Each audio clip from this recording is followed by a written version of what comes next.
ሰበር መረጃ ነብዩ ጩፋ በዛሬው ዕለት በይፋ በካውንስሉ እንደታገደ ይፋ ሆኗል። እኔ ራሴ ካውንስል ነኝ። እኔ በሌለውበት ራሱ መወሰን አትችልም። ለመወሰንም ለማገድም እኔ እዛው መገኘት አለብኝ። አንድ አገልጋይ ሲገባ ግን ለአገልጋይ አቀባበል ለማድረግ 6-7 ፓትሮል መሳሪያ ይዞ አገልጋዩን መሃል አድርጎ የሚደረገው አጀብ ይሄ ከኛ አስተምሮ ውጭ።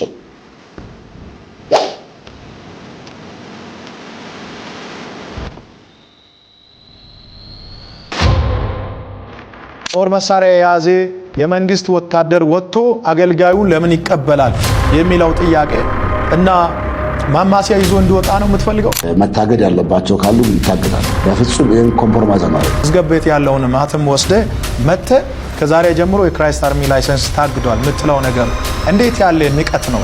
ሙሐመድ ማለት በቃ ፍቅር ነው።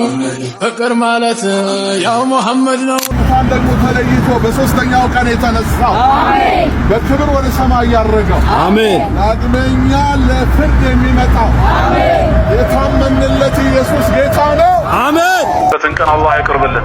የኩፍር ስርዓት ከነ ተከታዮቹ ተንቆጣቅቶ ከምድረ ገጽ ላይ ጠፍቶ ኢስላም የበላይ የሚሆንበትን አላህ ሳያሳየን አይግደለን። ሰላም ጤና ይስጥልኝ ክብሯን ወደ ዩቲዩብ ቤተሰቦች እንደምን ቆያችሁልኝ? እግዚአብሔር ይመስገን እኔ በጣም ደህና ነኝ። ዛሬም እንደተለመደው በአዳዲስ መረጃዎችና ቪዲዮዎች መጥቻለሁ። ይሄንን ፕሮግራም እስከመጨረሻው ድረስ እንድትከታተሉኝ እየጋበዝኩኝ ለቻናሉ አዲስ ሆናችሁ ቻናሉን ሰብስክራይብ በማድረግ ተቀላቀሉኝ። ይሄንን ቪዲዮ ደግሞ ለሌሎችም እንዲዳረስና አቅም እንዲኖረው በደንብ ላይክ እና ሼር ማድረጋችሁን በፍጹም አትርሱ። ወደ ፕሮግራሙ እንሄዳለን። ሶደም ገዛ ወገኖች ሆኑ አንብብ። አሁንኛ እኔ እያልኩ ያልኩ መጽሐፍ ግን ይሄው እኔ እያልኩ ያለውን አዳምጥ። ራቆንቀው ይሄው ንገረኝ አልኩ። መጽሐፍ ቅዱስ ላይ ክፈት። ኢየሱስ ክርስቶስ እኔ ጌታችሁ ነኝ አምልኩኝ ያለበትን ቦታ አሳየኝ፣ እኔ አሳያለሁ። ግለጽና አሳየኝ። ኦኬ። ዮሐንስ ወንጌል ምዕራፍ 13 ቁጥር 13 ይሄ መጽሐፍ ቅዱስ ነው። እኛ ምናምነው አሳየኝ። ቃል በቃል አነብዋለሁ። ይነበባል። አማርኛ ትችላለህ አይደል? ዮሐንስ ወንጌል ምዕራፍ 13 ቁጥር 13 እሺ። ኦኬ ካምብል ይኸው እንደዚህ በል። ከዚህ አንብብ። ቁጥር 12 አንስታ እግራችሁንም አጥቦ ልብሱንም አንስቶ ዳግመኛ ተቀመጠ። እንዲሁም አላችሁ። ኦኬ ምን አላችሁ? ያደረግሁላችሁ ታስታውሳላችሁ። እናንተ መምህር ጌታ ትሉኛላችሁ፣ እንዲህ ነኝና መልካም ትሉኛላችሁ። ኦኬ መልካም ትሉኛላችሁ። መጽሐፍ ቅዱስ ምንድነው የሚለው? ኢየሱስ ክርስቶስ ቃል በቃል ምን አለ መሰላችሁ? መምህርና ጌታ ትሉኛላችሁ እንዲሁ ነኝና እኔ ጌታችሁና መምህራችሁ ሆኜ። አንብብ። ይሄው አስረዳኝ። በስ እየሰማችሁ አይደለ? በትክክል አስረዳኝ። ድምፅን ከፍ አድርግ አንብብ። በትክክል ድምፅን ከፍ አድርግ። ቁጥር 13 ኦኬ ምንድነው የሚለው?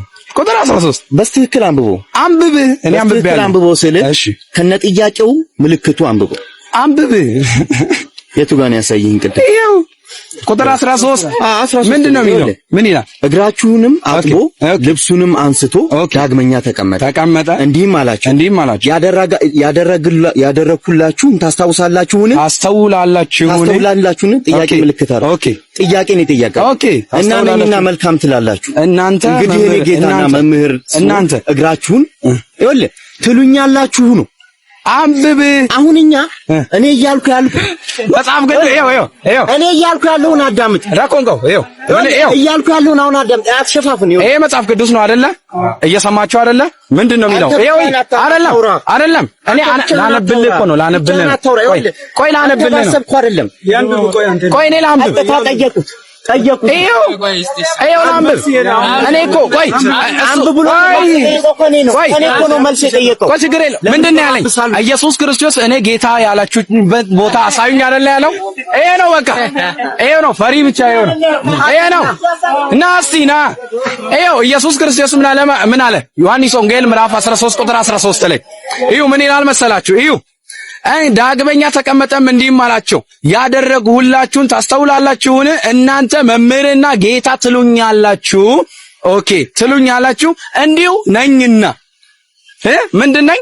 መምህርና ጌታ ትሉኛላችሁ እንዲሁ ምንድነኝ? ነኝና ምንድነኝ ኢየሱስ ያለው? ጌታ ነኝና መምህር ነኝና። አያችሁ አይደለ?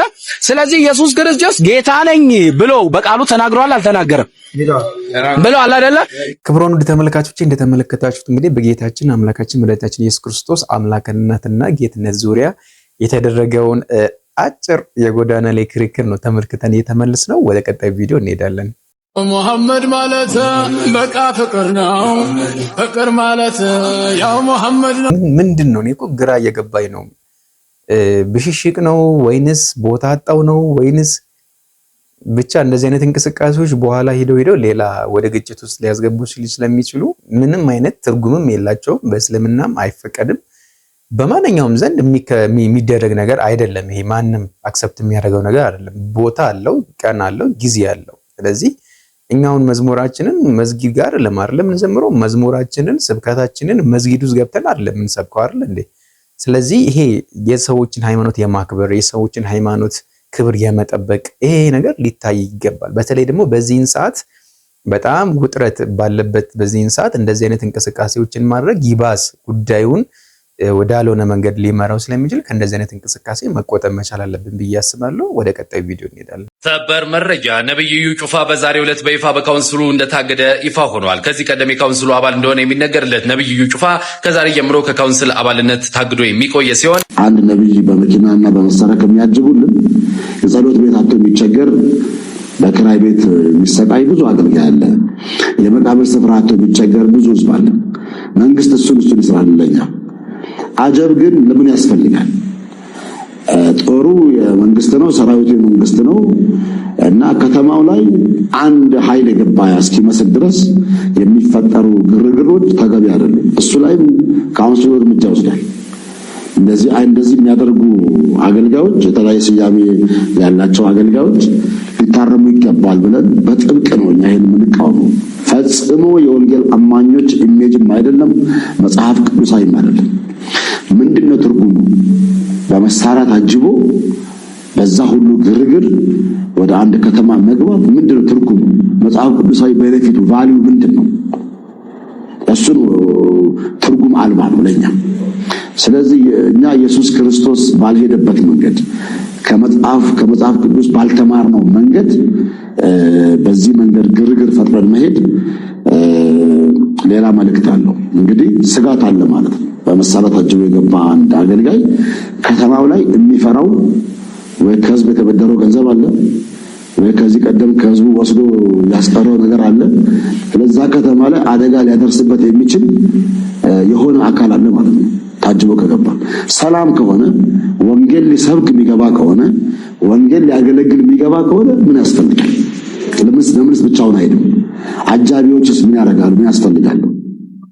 ባለፈው ትዝ ይላችሁ ከሆነ ምናልባት ቪዲዮ በደንብ አልታየም እንጂ እንግዲህ ኢዩ ጩፋ ከኬንያ ቀጥታ ወደ ሐዋሳ ሲገባ የተደረገለት አቀባበል ፍጹም ተገቢ እንዳልሆነና ይሄ የሰኩላሪዝምን ይሄ መንግስት በሃይማኖት በመንግስት ጣልቃ መግባት የለበትም የሚለውን የህገ መንግስቱን አንቀጽ የጣሰ እንደሆነ እንግዲህ ቪዲዮ ሰርቼላችሁ ነበረ። ይሄ በዚህ ጉዳይ መንግስት መግለጫ መስጠት እንዳለበት ብዙ ሰዎችም አስተያየት ሲሰጡ እንደነበረ ነግሬያችሁ ነበረ። እነሆ አልቀረም።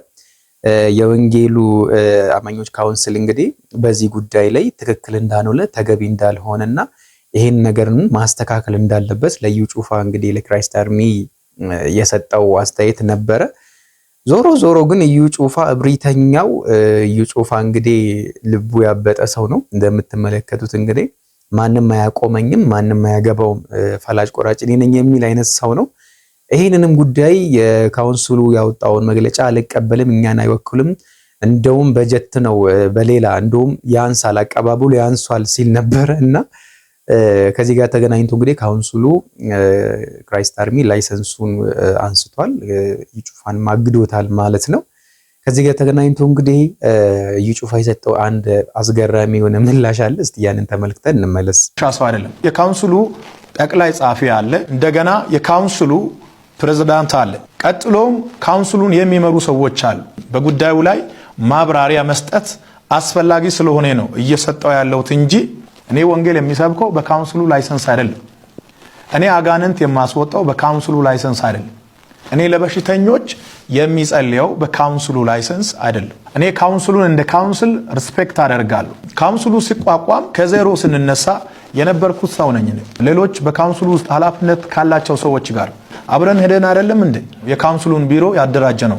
ካውንስሉ ከሰማይ አይደለም የወረደው፣ በአንድነት ሆነን የመሰረትነው ነው እንጂ አንተ የመሰረትከው አይደለም። እኔ ራሴ ካውንስል ነኝ።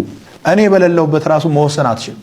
ለመወሰንም ለማገድም እኔ እዛው መገኘት አለብኝ። ካውንስሉ አንድን ተቋም ከማገዱ በፊት የተቋሙን መሪ በክብር በደብዳቤ ጠርቶ ማነጋገር አለበት። ያለምንም ጥሪና ምልክት ሁለት መስመር በጻፍከው ሐሳብ ላይ መዝገብ ቤት ያለውን ማህተም ወስደ መተ ከዛሬ ጀምሮ የክራይስት አርሚ ላይሰንስ ታግዷል የምትለው ነገር እንዴት ያለ ንቀት ነው? ያደመጣችሁት ነው እንግዲህ።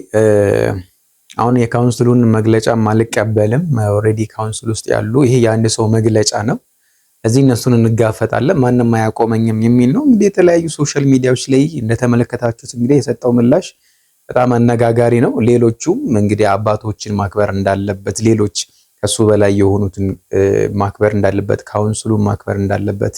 ካውንስሉ በነገራችን ላይ ልክ እንደኛ ሲኖዶስ እንደምንለው ማለት ነው። ምናልባት ግልጽ ያልሆነላችሁ ካላችሁ ልክኛ ሲኖዶስ እንደምንለው ማለት ነው። እና እንግዲህ አስቡት አንድ ደብር የሲኖዶስን ትእዛዝና መመሪያ አልቀበልም ሲል እንደዛ እንደማለት ነው። አስቡት። እና እኔ ማንንም አያቆመኝም የሚል ነው እንግዲህ ሰውየው ያወጣ ያለው መግለጫ።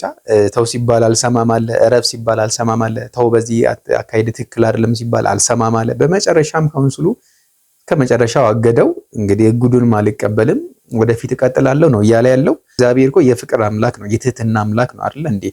እኔ በመሳሪያ መታጀም ማለት ኢየሱስ ክርስቶስ እኮ እንደዛ አይደለም አይደል? ሲሰብክ ሐዋርያ ሲሰብኩ እኮ እየተገደሉ እየተገረፉ እየተሰደቡ እየተጨቀሉ ናቸው አይደል እንዴ?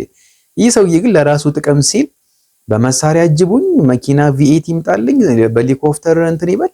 ምንድነው ይሄን ያክል እንዴ? እጅግ በጣም የሚገርም እኮ ነው። ፍጹም ከወንጌል አስተምሮት ጋር የማይሄድ ነው። የትኛው ሐዋርያ ነው እስቲ በዚህ ልክ ወንጌል ሲሰብክ ሲታጀብ የነበረው? የትኛው ሐዋርያ ነው እስቲ በዚህ ልክ ክብር ሲሰጠው የነበረው? እነ ጳውሎስ እነ ጴጥሮስ እየተሰደቡ እየተገረፉ እየታሰሩ አይደል ወንጌልን ለዓለም ያዳረሱት? ይሄ ታዲያ ምን የማን ምሳሌ ነው? ሲጀመር እኮ ይሄ ሰውዬ ኢዩ ጩፋ ያደረገው ያለው እንቅስቃሴ ፍጹም ከወንጌል ጋር የሚሄድ አይደለም። ሁላችንም የምናውቀው ጉዳይ ነው። ነገር ግን ከጥቅም ጋር የተሳሰሩ ሰዎች ለዚህ ሰውዬ ጥብቅና ሲቆሙ እንመለከታለን። ይሄ ፍጹም ተገቢነት የጎደለው ነገር ነው። ለሆዳቸው ያደሩት ሰዎች ይሄ ሰውዬ የሚሰጣቸውን ቁራሽ እየተማመኑ የሚኖሩ ሰዎች አሸርጋጆችና አሽቃባጮች ለዚህ ሰውዬ ነው እንግዲህ ተመልሰው እየወገኑ ያሉትና በነገራችን ላይ የወንጌሉ ካውንስሉ ያደረገው ነገር እኔ ትክክል ነው ብዬ ነው ማሰበው። ትክክል ነው ያደረገው ነገር ከሚሉ ሰዎች ውስጥ አንዱና እኔ አንደኛው ነኝ። ምክንያቱም ጌታችን መድኃኒታችን ኢየሱስ ክርስቶስ ያደረገው አስተምሮ አለ፣ ሐዋርያት ያደረጉት አስተምሮት አለ፣ ትውፊት አለ፣ የወንጌል አስተምሮት አለ። ከዛ ጋር የማይገናኝ ነገር ነው ይሄ ሰው እያደረገ ያለውና ሌሎች በስሩ በካውንስሉ ስሩ የሚገኙ ቤተ እምነቶችን ጭምር የሚያሰድብና በፍጹም የማይወክል ነገር ነው እንቅስቃሴ እያደረገ ያለውና ካውንስሉ ያደረገው ነገር ትክክል ነው። አሁንም እየሰራ ነው። ይሄ ጉዳይ በሱም ብቻ ሳይሆን በሌሎች ቤተ እምነቶችም ይቀጥላል። ምን ደግፈው ጉዳይ ነው፣ ይቀጥልን እንላለን። ክቡራን ውድ የዩቲዩብ ቤተሰቦች ለዛሬ ያዘጋጀሁላችሁ ፕሮግራም ይሄንን ይመስላል። በቀጣይ በልጅ ቪዲዮ እንመለሳለን። እስከዛ ድረስ ሰላም ቆዩልኝ።